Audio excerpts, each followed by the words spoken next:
Well, hello, my friends. Doing a special, hopefully, comparison video here.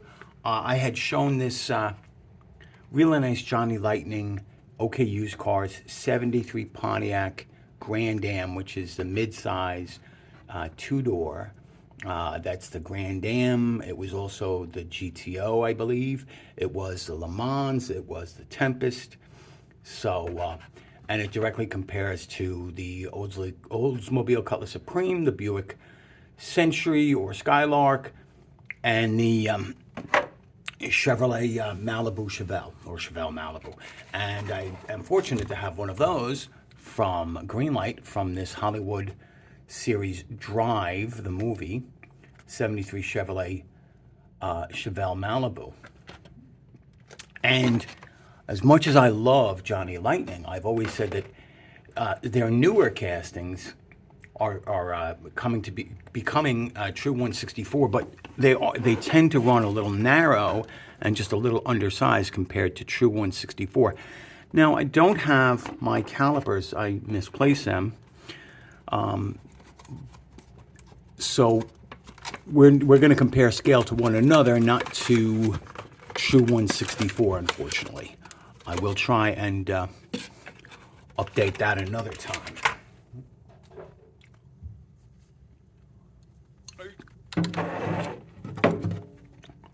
Put that there for a second. And get this open gently. And this is in Mesa Tan. Now, at the time, in 1973, I was just a youngin'. And I don't know if that's actually what they called this. Doesn't really matter. Johnny Lightning and Auto World, they try and stick with company paint codes. In fact, I'm sure that is the paint code. If you were going to go into a body shop, that's probably the paint code to identify that vehicle. So if you wanted to blend in and match the paint. Nothing like live TV. Sorry, listen to me, I'm not Johnny Carson or anything. So here we go with this beautiful Mesa Tan. And, you know, Johnny Lightning does a real nice job when they do these rims. So these look like GM Rally rims. You've got nice detailing on the side here. Let me see if I can zoom in and read that. Does that say SD 455? Wow. Super Duty 455 cubic inch big block. So, metal body, metal base, rivets. There is the casting number 358, I think.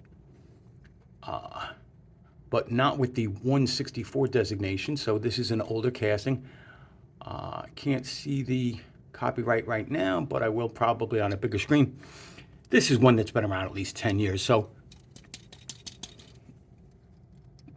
the hood should open, but I'm not going to force it. These NACA ducts. Looks like the interior is black dash and a beige seating area. That's a nice package tray. All painted details. The taillight's done well. License plate facing down a little there, kids. No front place. Painted headlights. Very nice painted details. This is a sweet model. And this is very cool. This is a Greenlight Chevelle Malibu from the same year. And metal body, metal base, both have rubber tires. Let's see if we can get a 2021 copyright on this. So now Greenlight does add-ons like the exhaust tipper plastic, the bumpers, they're part of the same thing. Front bumper, plastic add-on. Headlights and grille painted. Taillights painted very nicely. And the hood on this should open. There. A little easier on this one. your standard Chevy 350. This is sweet. So direct comparison to see which one is, the wheelbases are close, very close. The Greenlight is slightly longer wheelbase. Now, we won't go by wheel width, we'll go by bumpers.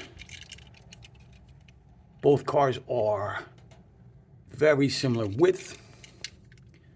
Again, the added on bumpers make the difference here with the Chevy, and I think in real life that would be too, because this has an Endura front end, which means that it has the bumper, but then the rest of this is this crushable plastic. General Motors is very popular.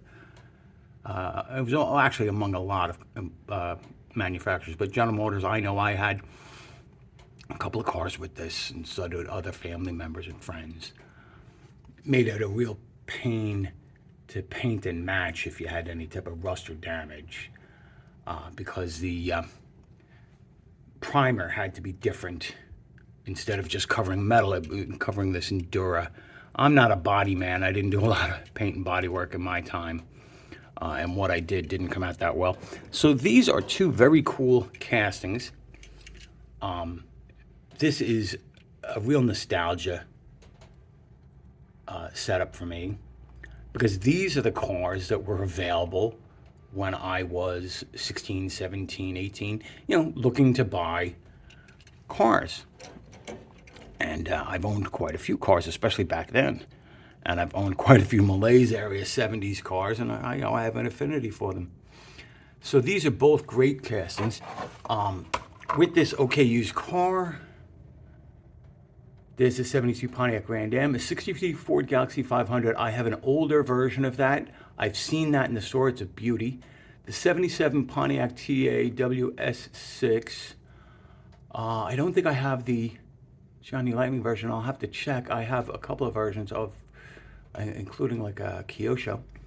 The 91 Chevy Camaro Z28 1LE. The 78 Chevy Monte Carlo, I have a version of that. The 76 Plymouth Volare Roadrunner, I have a version of that. And so I highly recommend those.